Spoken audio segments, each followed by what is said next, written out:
enforcing powerful economic sanctions.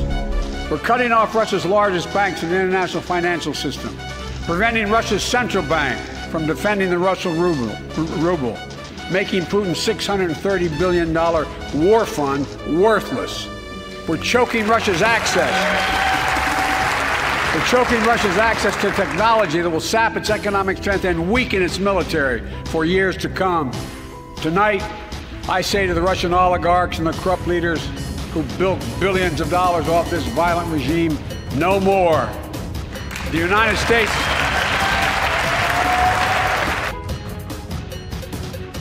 Ketika Barat dan sekutunya mulai melakukan tekanan kepada Rusia dengan sanction, tentunya sanksi ekonomi, di mana Barat dan sekutunya yang tidak mampu secara militer perang melawan Rusia di Ukraina, maka pihak Barat tersebut meluncurkan perang ekonomi, tekanan kepada Rusia dalam bentuk yang lainnya. Sanksi ekonomi seperti tidak dikirimnya kebutuhan harian, bahan baku produksi, hingga transaksi dunia dengan SWIFT dolar diblok dan lain sebagainya dilakukan oleh banyak negara terhadap Rusia. Tapi semua ini sudah diperhitungkan oleh Putin jauh-jauh hari. Sungguh, sebelum perang semuanya sudah disimulasikan. Simulasi di war room, bukan hanya perang bedil-bedilan disimulasikan, tetapi segala macam proxy war dan bentuk 7 perang lainnya seperti masalah ekonomi, sanction, transaksi dolar, alat komunikasi diblok, apapun itu sudah dipertimbangkan dan pastinya sudah punya solusi-solusinya. Misalnya, SWIFT International Payment System di mana transaksi dolar di cut off atau dipotong, tidak bisa masuk ke Rusia atau keluar Rusia.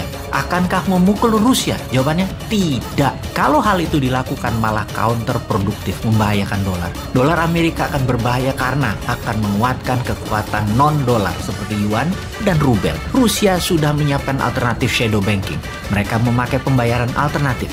Kita ingatkan hal ini. Iran, Korea Utara, dan Tiongkok tahu caranya. Bahkan cryptocurrency mereka sudah pakai juga. Melihat siapnya Rusia 360 derajat, Amerika, Barat, dan sekutunya pusing 7 keliling melawan Putin saat ini.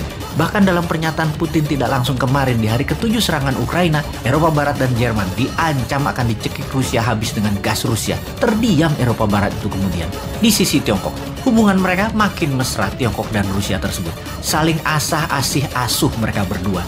Sanksi ekonomi ke Rusia tidak akan mempengaruhi banyak terhadap Rusia karena Tiongkok siap di sampingnya. Economic warfare-nya matang sekali dari keduanya. Bahkan ekonom Barat yang mempropagandakan akan mahalnya biaya perang Ukraina perharinya yang Rusia harus tanggung, yang jika dalam minggu-minggu depan ini Ukraina tidak takluk juga oleh Rusia, Rusia akan merugi dan akan menarik invasinya. Jawaban ekonom tersebut wajar karena akademis atau pejabat komen seperti itu. Memang kalau mereka bukan ekonomis at war, orang paham bahwa Rusia bisa printing rubel setiap saat untuk memproduksi mesin perangnya. Dan Rusia punya energi banyak dalam bentuk solar, bensin, batu bara, dan lain sebagainya. Hal ini sesungguhnya kalau pemikir-pemikir waras menengok ekonomi nasional Wakanda akan malu. Kok masih cetek melihat masalah Rusia? Hanya karena mahal, Rusia akan menghentikan perang. Mahal itu kalau yang komen raja hutang, ya wajar. Kalau tahu cara tidak berhutang mengelola keuangan negaranya, maka perang itu biasa-biasa aja biayanya. Sama seperti Tiongkok membangun 20 miliar meter persegi bangunan dan segala macam infrastruktur dalam 40 tahun dengan biaya mendekati 10 triliun dolar atau 10 ribu billion dolar atau 75 kali APBN Indonesia sekarang atau 150 kali APBN Indonesia 40 tahun yang lalu. Total angka yang besar tersebut, siapa yang meminjami Tiongkok? Ya perlu alternatif keuangan lain seperti MMT yang Tiongkok tahu caranya, Rusia pun tahu caranya. Sungguh, perang yang rumit dan mumpuni hanya bisa dilakukan oleh negara berdaulat. Beda dengan ketika Lord mengatakan Indonesia dalam 40 tahun ke depan tidak akan perang, maka Bosman bingung. Bingung kok bisa dia ngomong begitu?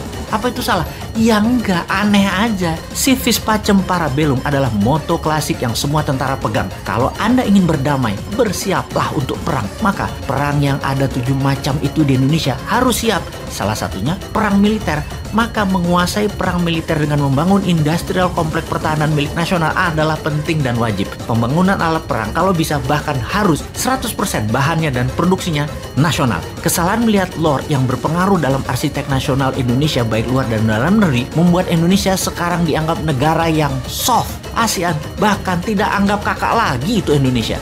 Buktinya apa? Di tengah potensi krisis ekonomi dunia akibat perang, Wakanda pemimpinnya hanya mengingatkan akan naiknya barang-barang harga-harga tersebut. Mengingatkan doang, wong bodoh ngaku pinter juga bisa kalau mengingatkan doang mah. Lalu ngerjain apa sih kalian ini? Jadi keinget gosip nasional saat ini.